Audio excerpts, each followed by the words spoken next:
Prynhawn da, a chroeso chi gyd i gyfarfod rhwydwaith y cyfnod sylfaen. Mae'r cyfarfodydd hyn yn cael eu cynnal yn dymhorol, lle byddwn nhw'n rhannu negeseuon cenedlaethol a rhanbarthol. Mae ffocws penodol i'r rhwydweithiau hefyd, a'r ffocws heddiw ar iechyd a lles. Dyma'r agenda ar gyfer y prynhawn yma. Ffocws y sesiwn yw iechyd a lles, gyda strategaethau effeithiol i gefnogi'r dysgu a chyflwyniad byr i sgemau.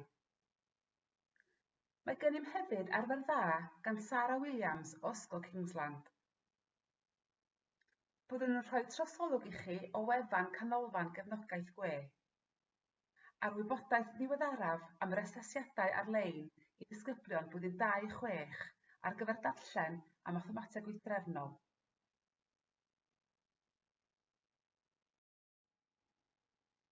Gobeithio eich bod chi a'r plant yn setlo nôl i fywyd ysgol o dan yr amgylchiadau yn y cyfnod anodd yma. Rydym yn siŵr eich bod wedi sylwi bod plant yn arddangos amrywiaeth o emosiynau a theimladau ar ôl y cyfnod clo, a bod eu profiadau yn ystod eu hamser gartref wedi amrywio'n fawr.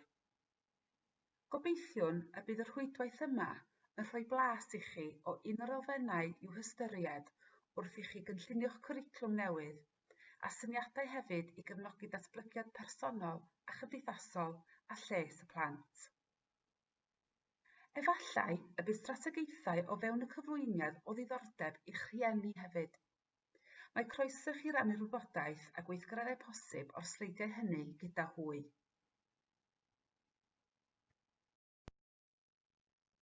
Os allwn dynnu'ch sylw at y bedair ddogfen, sef cyflwyniad i ganllawiau cwricwlwm i Gymru, crynodeb o ddeddfwriaeth, cynllunio'ch cwricwlwm, a chefnogi cynnydd dysgwyr, asesu.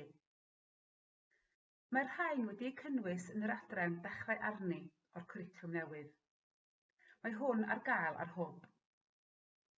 Rydym yn argymell eich bod yn ymgyfarwyddo ar adrannau cyn symud ymlaen i edrych ar y 6 maes dysgu a phrofiad. Heddiw, hoffem amlygu yr adran cynllunio'ch cwricwlwm, gan ei fod yn cynnwys manylion perthnasol i'r hyn yr ydym yn ei gyflwyno yn ystod y rhwydwaith heddiw. O fewn y ddogfen cynllunio'ch cwricwlwm, nodir ystyriaethau gweithredu ac ymarferol. Mae ystyriaethau allweddol i'r cyfnod sylfaen yn y ddogfen hon, sy'n cynnwys addysgeg, y 12 egwyddor addysgegol, camau cynnydd cynnar, a chwestiynau allweddol i ysgolion eu hystyried. Gwybodaeth, mae camau cynnydd cyn cam cynnydd 1 wrthi'n cael ei datblygu. Mwyn cefnogi'r cwricwlwm, dylai addysgeg helpu dysgwyr i ddatblygu ymagwedd gadarn at ddysgu. Mae'r amgylchedd dysgu a profiadau dysgu dilys a ddarperir yn annog annibyniaeth, gwydnwch, dyfalbarhad a hunanhyder enwi dim ond ychydig ohonynt. Ni ellir dysgu gwydnwch yn ynysig, felly dylid cynllunio cyfleoedd i ddisgyblion ddatblygu hyn a'i integreiddio i bob agwedd o ddysgu. Mae addysgeg effeithiol yn dibynnu ar ddealltwriaeth fanwl o ddatblygiad plant a phobl ifanc. Ysgogiad pwysig ar gyfer sicrhau datblygiad plentyn effeithiol yw darparu amgylchedd sy'n cefnogi anghenion y dysgwyr. Fel anodir yn y canllaw cynllunio eich cwricwlwm, mae angen cynllunio amgylchedd sy'n cefnogi dysgu profiadol a sgematig. Yn ystod y sesiwn, byddwn nhw'n rhoi enghreifftiau o adnoddau a gweithgareddau posib i chi ei darparu o fewn yr amgylchedd a fydd yn cefnogi ymddygiad sgematig plant.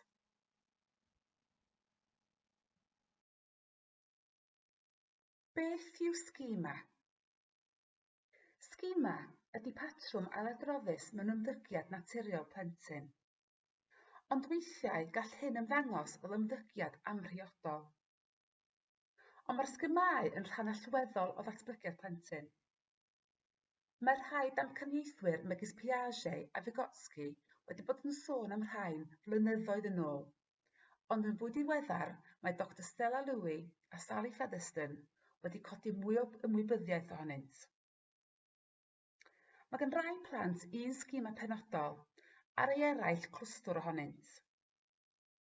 Mi all y sgemau amrywio o un plentyn i'r llall, a hynny fel arfer yn ddibynnol ar ei diddordebau, felly'n cael eu cyfleu mewn gwahanol ffyrdd. Fe allid plant hefyd roi'r gorau i ryw sgima penodol ac ail ymweld â sgima blaenorol.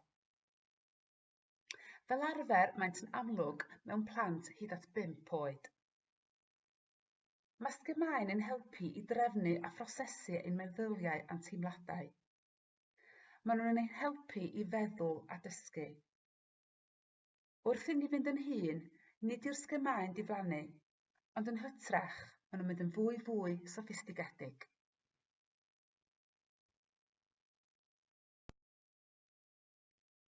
Dyma'r 8 o'r sgemau mwyaf cyffredin. Gogwydd. Diddordebau mewn onglau. Gweld sut mae pethau yn edrych o onglau gwahanol. Troi gwrthrychau o gwmpas neu bennu weired, ac eu hunain bennu weired. Er enghraifft, hongian bennu lawr. Maent yn dysgu am gydbwysedd, uchder, pwysau a lled. Yn y sgima gosod, mae gan blant ddiddordeb mewn gosod gwrthrychau neu eu hunain yn ofalus mewn trefn. Er enghraifft, plant yn gosod teganau mewn rhes, ar dop, o dan, o amgylch i wrth ei gilydd. Gyda'r sgima yma, maent yn dysgu am drefnu, dilyniant, dosbarthu, siap, cymesuredd a cyfateb un i un. Cysylltu a dadgysylltu. Yma mae plant yn dysgu cyfuno a chysylltu pethau gyda'i gilydd, a'i dadwneud. Er enghraifft, plant yn rhoi traciau tren gyda'i gilydd, gosod raffau ar ffram ddringo, ac hyd yn oed clymu coesau a criau gyda'i gilydd. Amgylchynu. Diddordeb mewn creu lle caeedig. Er enghraifft, plant yn creu cae a hwnnw'n wag neu'n llawn. Hefyd, amgylchynu eu hunain gyda blociau. Maent yn darganfod ac yn dysgu am faint, siap, mesur a chyfaint yn y sgima yma. Cludo. Cludo gwrthrychau neu eu hunain o un lle'r llall. Er enghraifft, drwy ddefnyddio bagiau, beiciau ac yn y blaen. Drwy gludo a symud gwrthrychau neu gasged wrthrychau, mae plant yn dysgu am elfennau megis adio, tynnu a rhannu. Sgima gorchuddio. Maent yn archwilio y cysyniad o orchuddio gwrthrychau ac eu hunain. Er enghraifft, plant yn gorchuddio eu hunain gyda ffabrig neu dillad, er enghraifft hetiau, menig neu glogyn. Neu yn gorchuddio gwrthrychau ac yn defnyddio tap neu llinyn i ddiogelu. Cylchdro. Diddordeb mewn pethau sydd yn troi. Er enghraifft goriadau, taps, teganau sydd yn cael eu myndio, troi handlenni, diddordeb mewn olwynion yn troelli, gwneud cylchoedd neu chwarae. Maent yn datblygu dealltwriaeth o sut maent eu hunain a gwrthrychau'n troi. Taflwybr, symudiad. Yn y sgima yma, mae gan blant diddordebau mewn symudiadau gwrthrychau a phobl. Mae hyn yn cael ei weld pan mae plant yn gollwng gwrthrychau, yn dringo, yn cicio, rhedeg a thaflu. Yma, maent yn dysgu am uchder, cyflymder, pellter a sut mae pethau'n symud.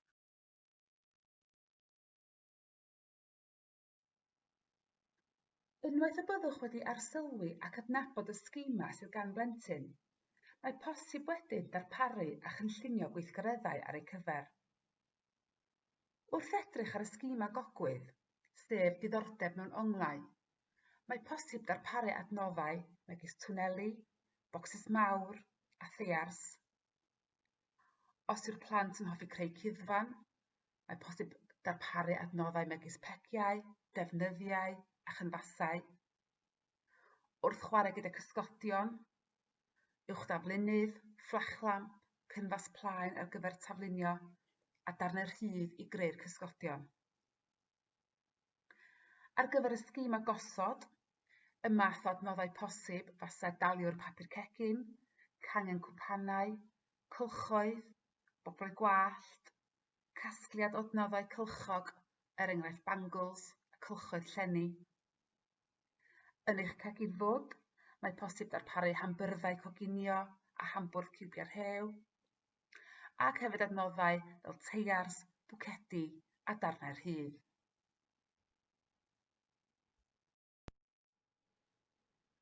Ar gyfer y sgima amgylchynu, mae posib darparu adnoddau fel blociau, lego, ffensys, ac adnoddau i amgylchynu wrth adeiladu, enghraifft anifeiliaid a ceir, ac adnoddau hefyd iddyn nhw amgylchynu eu hunain. Ar gyfer y sgima cysylltu, enghraifft yn yr ardal ddŵr tu fewn neu thu allan, darparu adnoddau fel darnau rhydd mawr, pibellau, twmffatiau a chysylltu'r pibellau. Yn yr ardal adeiladu, darnau wedyn i gysylltu'r darnau rhydd. Ac wrth dynnu adnoddau gwrthrychau, bod plant yn gallu gosod llinyn drwy focs neu gratiau a darnau pen agorad, enghraifft tiwbiau a chratiau bwyd.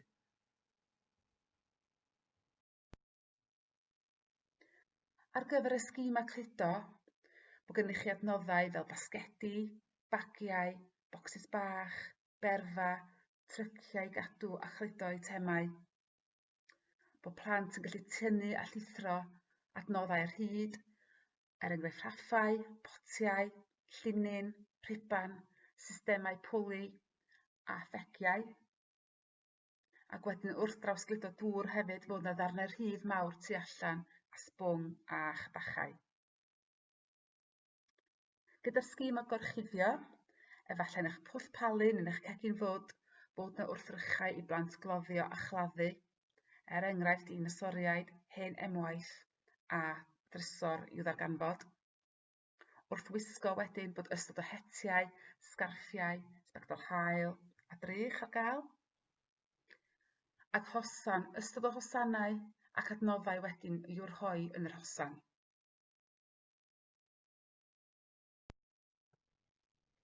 Os yw plant yn dangos diddordeb yn y sgima cylchdroi, yna gellir darparu adnoddau fel Lazy Susan gyda darnau rhydd, pestle a mortar, troellwyr salad, gyda tywod, cerrig a phaent.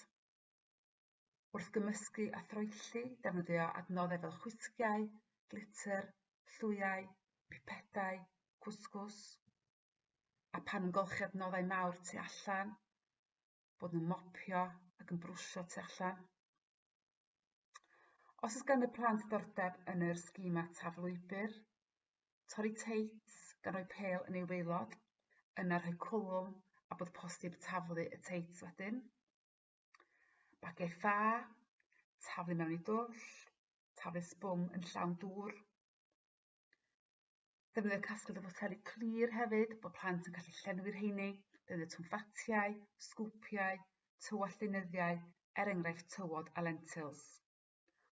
Wrth chwistrellu, bod gennych chi boteli chwistrellu, ac hefyd plant yn gallu defnyddio dŵr yn teithio lawr y ramp mwyn gwrthio o gwrthrychau. Meddyliwch am y plant sydd yn eich dosbarth chi. Gallwch arsylwi ac adnabod eu sgima. Pa ymddygiadau sgematig sy'n cael eu harddangos? Sut allwch chi gefnogi eu sgima a'i ddefnyddio wrth gynllunio'ch gweithgareddau i gefnogi'r dysgu a'r sgiliau sy'n cael eu haddysgu iddynt, tu fewn a thu allan? Enghraifft, os ydych chi'n cyfri ymlaen ac yn ôl at 10, mae posib darparu gwrthrychau i'w postio, taflu, cymysgu, i'w troelli a'i lapio. Ffactor arall sy'n cael effaith ar ymddygiad yw trauma. Cyffwrdd yn unig yr ydym yr rhain heddiw. Mae yna hyfforddiant ar gael. sef diploma ysgolion sy'n wybodus am droma. Mae'n 10 sesiwn o hyd ac yn cael ei gynnal gan Carl Harper. Mae yna hyfforddiant i ddod ym mis Tachwedd, felly cadwch lygad allan am hwn ar fwletin gwe. Mae'r sleidiau nesaf a'r arfer dda yn rhoi trosolwg i chi o'r diploma ysgolion sy'n wybodus am droma, a'r strategaethau a ddefnyddir.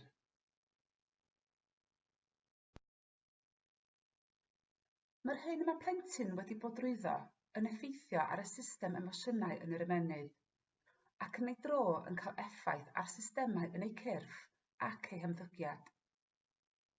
Os yw plentyn yn arddangos problemau ymddygiad, y cam cyntaf yw darganfod os oes hanes o droma unai hefo'r plentyn neu yn y teulu. Mae'r effaith yn gallu pasio i lawr i genedlaethau.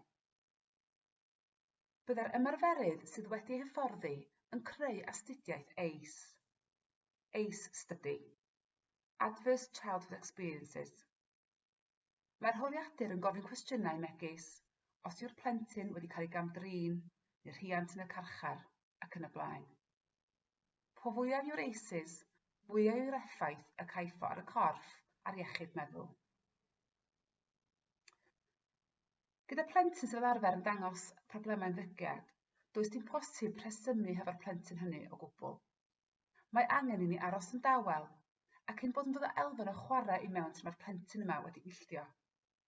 Er enghraifft, os ydy plentyn yn gweiddi, efallai dweud, "Waw, mae gen ti lais mawr. Siŵr bod gen ti lais canu da." Wedyn, mae'r plentyn yna'n tawelu, ac yna yn myfyrio ar ei ymddygiad.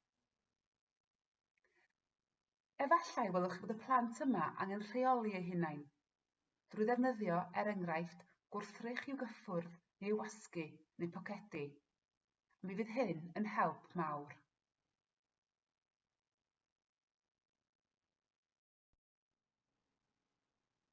I'r plant hynny sydd wedi neu'n delio â throma, mae'n syniad cael un oedolyn cyfarwydd sydd ar gael unrhyw dro i'r plentyn, a'i bod yna i gyfarch y plentyn bob bore neu biciad amser chwarae neu amser cinio i weld sut yw'r plentyn yn iawn. Gydag ystym syml, er enghraifft, bawd i fyny mwyn gweld sut maent. Efallai bydd yn syniad cael 2 oedolyn ar gyfer y plentyn yma, rhag ofn bod rhywun yn sâl. Mae'n syniad hefyd cael tudalen broffil yn nodi'r hyn sy'n trigio ymddygiad y plentyn, ac os oes lle tawel iddo fo neu hi fynd iddo. Os yw'r plentyn yn teimlo'n drist neu'n ofnus, mae angen adnabod teimladau'r plentyn, drwy ddangos empathi, ond ceisiwch osgoi dweud, bydd popeth yn iawn. Mae angen i'r oedolyn adnabod eu pryder nhw a dweud, dwi'n gallu deud dy fod yn teimlo'n flin heddiw. Dybod beth sydd wedi gwneud i deimlo fel hyn? Bydd hyn yn cefnogi'r plentyn gan fod oedolyn yn glist i wrando a deall. Bydd yr ymarferwr yn rhoi gwybod hefyd i oedolion eraill sy'n gweithio gyda'r plentyn am sut mae'n teimlo y diwrnod hwnnw.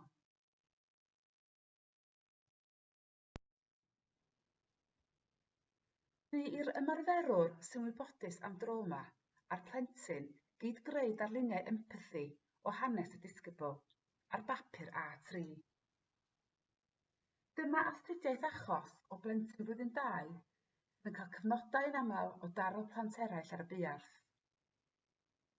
Dydy hi ddim yn teimlo'n ddigon saff ar adegau i deimlo'n drist, felly mae'r teimladau blin yma yn cyfnewid y teimlad o dristwch. Bu i'r ymarferwr sy'n wybodus am droma gefnogi'r plentyn wrth i'r plentyn greu darluniau empathi o'i hanes. Crewyd hyn ar bapur A3, ond er mwyn ei rannu gyda chi heddiw, mae mewn fformat lluniau. Mae tad y plentyn yn y fyddin. Mae yna ymdeimlad o hapusrwydd a chariad pan mae'r tad adref gyda'r teulu. Ond, pan yn gweld dad yn pacio ei fag i fynd yn ôl i'r fyddin, mae'n poeni ac yn teimlo'n drist iawn. sy'n datblygu wedyn yn ymddygiad blin a chas, ac yn troi yn anghydfod rhyngddi hi ac eraill, a hynny drwy daro plant eraill.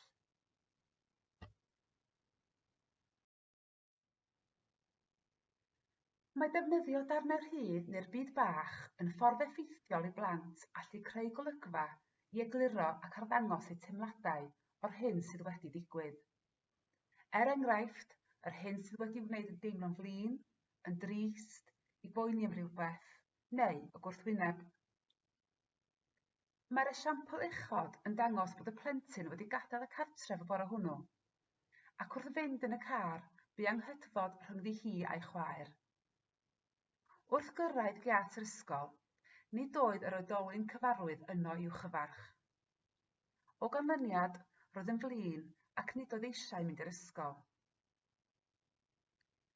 Mae defnyddio darnau rhydd yn helpu'r plentyn i egluro'r sefyllfa a'i teimladau ac i'r oedolyn ddeall cyd-destun ymddygiad y plentyn, drwy adnabod a dangos empathi mwyn sicrhau nad yw hyn yn digwydd eto.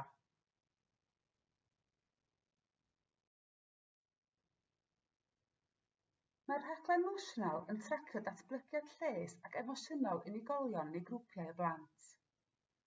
Mae'n mesur sawl elfen gwahanol, enghraifft gofal, galar, canolbwyntiad, hunanhyder, panig a'r elfen chwarae. Mae'r rhaglen yn creu trosolwg o lle mae'r disgybl neu grŵp o ddisgyblion ym mhob un elfen, ac yn creu rhaglenni penodol ar eu cyfer.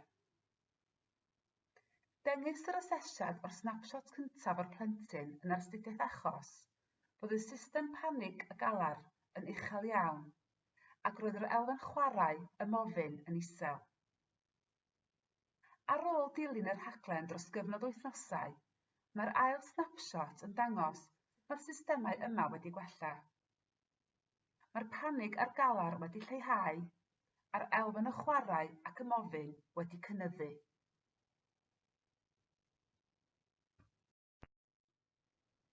Mae'r rhaglen yn creu gweithgareddau i dargedu'r gefnogaeth sydd ei angen ar y plentyn.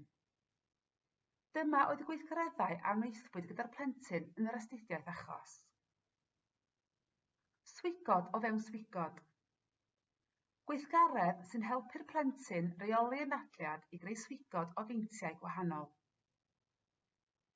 Bocs esgidiau, Safe Place Shoebox.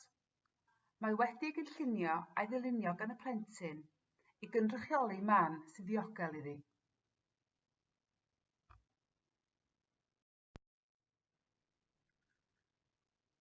Ar weithgaredd olaf oedd y byd bach yn y tywod, lle mae'r plentyn yn yr astudiaeth achos wedi creu golygfa a disgrifio ei bywyd teuluol gartref.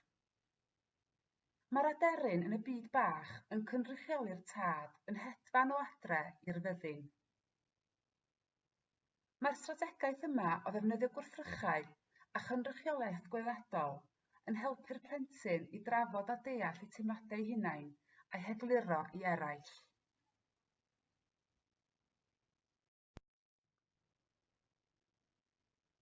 Dyma weithgaredd arall amwythpwyd gyda'r plentyn yn yr astudiaeth achos, gan ofyn iddi dynnu llun ac ysgrifennu yr hyn yr oedd yn dymuno i'w hathrawes wybod, drwy greu lluniau a brawddegau syml.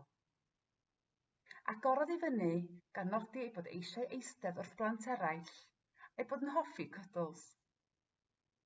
Gall y wybodaeth yma wedyn fod yn rhan o broffil un tudalen y disgybl.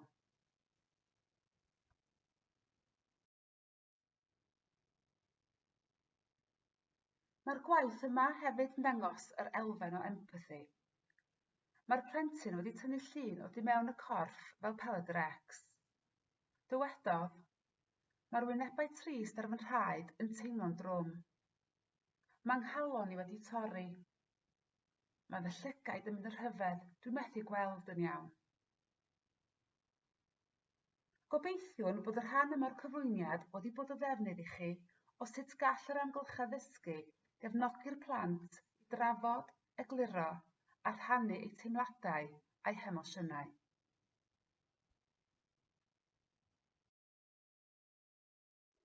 Rydym yn rannu adnoddau sydd ar gael i chi yng nghanolfan cefnogaeth gwe. Mae posib cael mynediad drwy wefan gwe gogledd drwy glicio ar y botwm cyntaf ar dop y dudalen.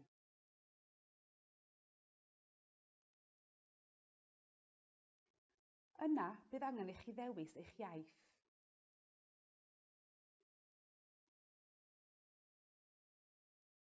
Dyma'r dudalen gartref, a byddwn nhw'n mynd drwy'r adnoddau sydd fwy perthnasol i'r cyfnod sylfaen, a lle mae posib dod o hyd iddynt.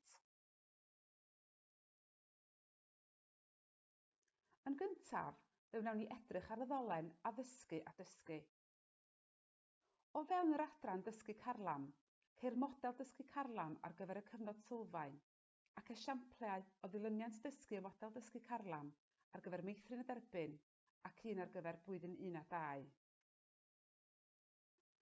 Yn yr adran dysgu o bell, ceir modelau dysgu o bell ar gyfer meithrin derbyn a blwyddyn 1 a 2 gyda enghreifftiau o weithgareddau posib. Mae tair ysgol wedi creu cyflwyniad ac wedi rhannu'r amrywiaeth ffyrdd fyddint ymgysylltiad dysgwyr yn ystod y cyfnod clo. Mae llawer o syniadau yma o weithgareddau a sut ymgysylltiad dysgwyr a'r continwwm dysgu. Mae'n bosib y bydd rhain o fydd i chi, er enghraifft os oes gennych ddisgyblion neu dosbarth yn hunan ynysu. Yn yr adran dysgu cyfunol, ceir model o'r dysgu cyfunol ac esiamplau o weithgareddau ar gyfer meithrin derbyn ac ar gyfer blwyddyn 1 a 2 yn enghreiffdio'r model. Mae'r esiamplau ar ffurf fideos gyda'r ymarferydd yn egluro'r weithgaredd gan ddarparu cyfarwyddiadau cam wrth gam i ddisgyblion a rhieni.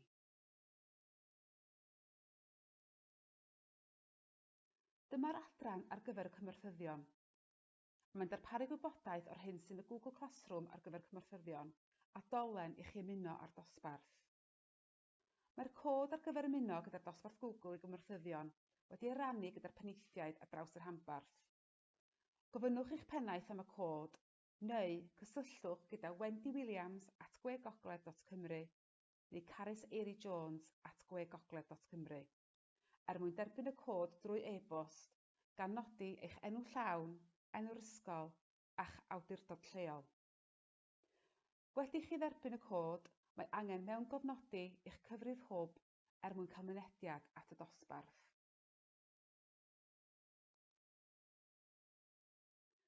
Yn yr adran dysgu digidol, mae gwebinarau, canllawio fideo, er enghraifft ar gyfer J2E, Adobe Spark Post a fideo, ac adnoddau dysgu digidol.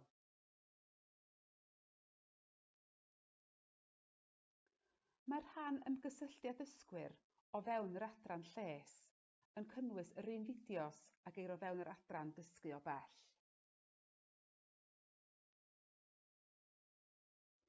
Wrth glicio ar y cyfnod sylfaen o fewn yr adran y Gymraeg, ceir dolenni adnoddau defnyddiol ar-lein, megis hwiangerddi, caneuon a llyfrau ac ati. Mae esiampl hefyd o fodel dwyieithog ar gyfer meithrin a derbyn a blwyddyn 1 a 2 sy'n enghreiffdio'r cyfarwyddiadau ysgrifenedig yn y ddwy iaith, a throslais yn y Gymraeg er mwyn sicrhau bod y disgyblion yn clywed yr iaith Gymraeg a bod nhw a'i rhieni yn deall gofynion y tasgau.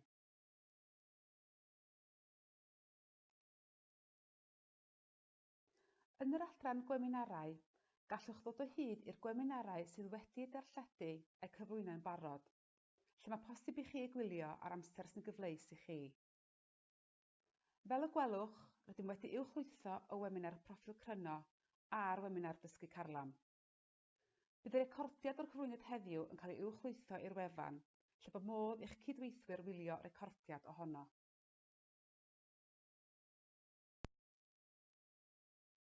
Asesiadau personol blwyddyn 2 i 6.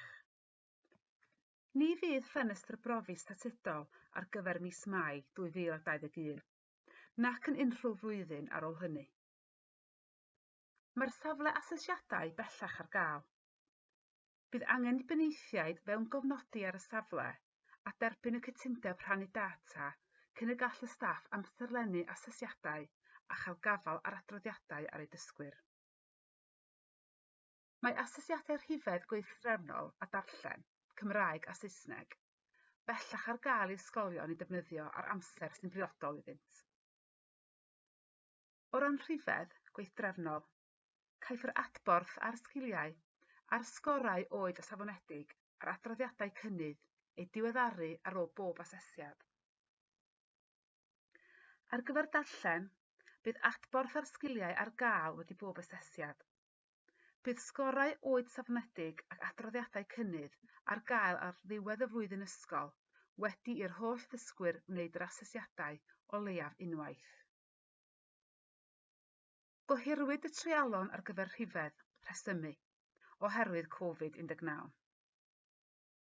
Felly, caiff asesiadau rhesymu eu treialu yn y flwyddyn ysgol hon, ac ni fyddant yn asesiadau statudol hyd nes y flwyddyn ysgol 2021-2022. Ni fydd asesiad ymresymu rhyfeddol eleni. Addaswyd y cwricwlwm a'r trefniadau asesu ar sail ymdrech resymol am fis cyntaf y tymor. Bydd asesiadau personol ar gyfer rhifedd gweithdrefnol a darllen yn statudol yn y flwyddyn ysgol 2020-2021.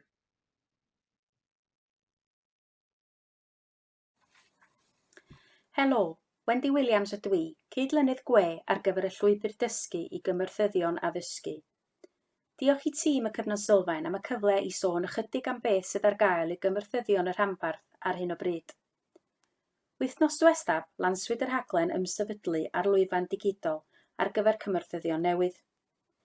Yn y rhaglen ceir 4 modiwl, sef cyd-destun addysg yng Nghymru, safonau proffesiynol ar gyfer cynorthwyo addysgu, cwricwlwm i Gymru a fframweithiau cefnogol ac addysgeg. Mae modd i'r cymyrthyddion gwblhau'r modiwlau ar amser sydd yn gyfleus iddyn nhw a does dim angen cwblhau modiwl ar un eisteddiad. Da ni'n awgrymu bod y 4 modiwl yn cael eu cwblhau dros gyfnod y dymor, ond nid yw hyn yn orfodol. Ar ddiwedd pob tymor byddem yn cynnal sesiwn byw ar gyfer cymyrthyddion sydd wedi cwblhau'r hyfforddiant, a bydd yn gyfle i adfyfyrio, i ystyried camau nesaf, i rwydweithio ac i holi unrhyw gwestiwn.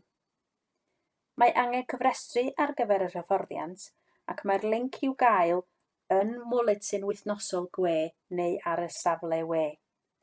Ar ôl cyfrestru, byddwch yn derbyn e-bost gyda'r linc i modiwl 1. Ac ar ddiwedd pob modiwl, mae angen cwblhau ffurflen werthuso ac yna fe gewch chi'r linc i'r modiwl nesaf.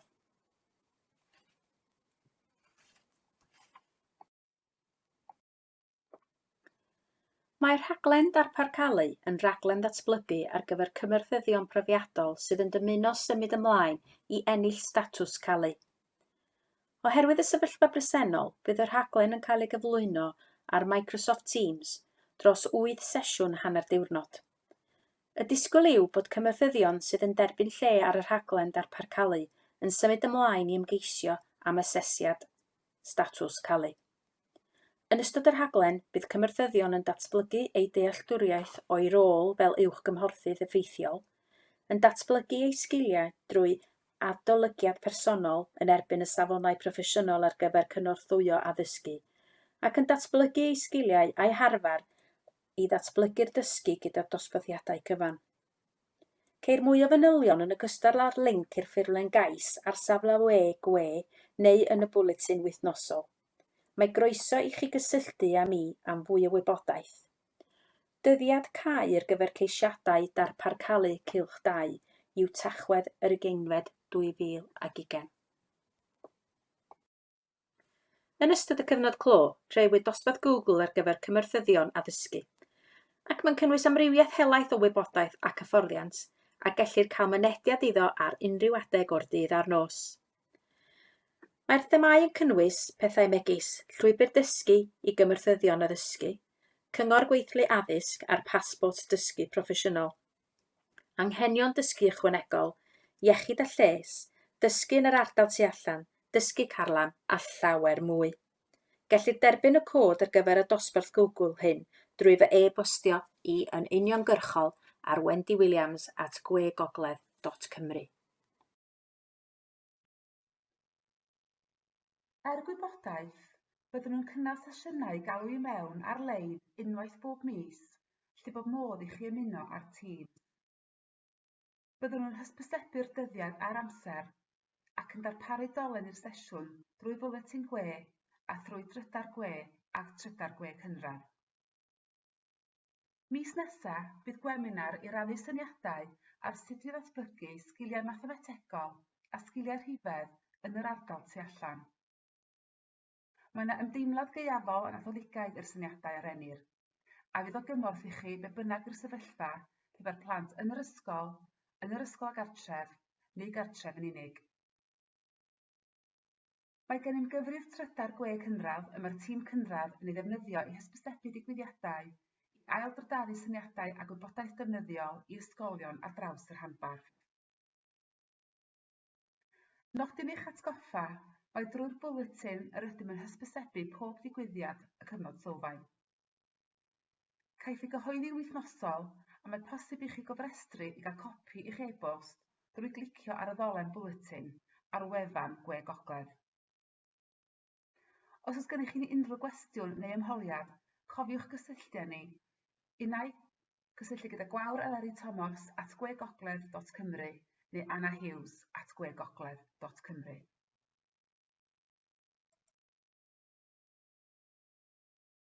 Diolch i chi am eich gwrandawiad.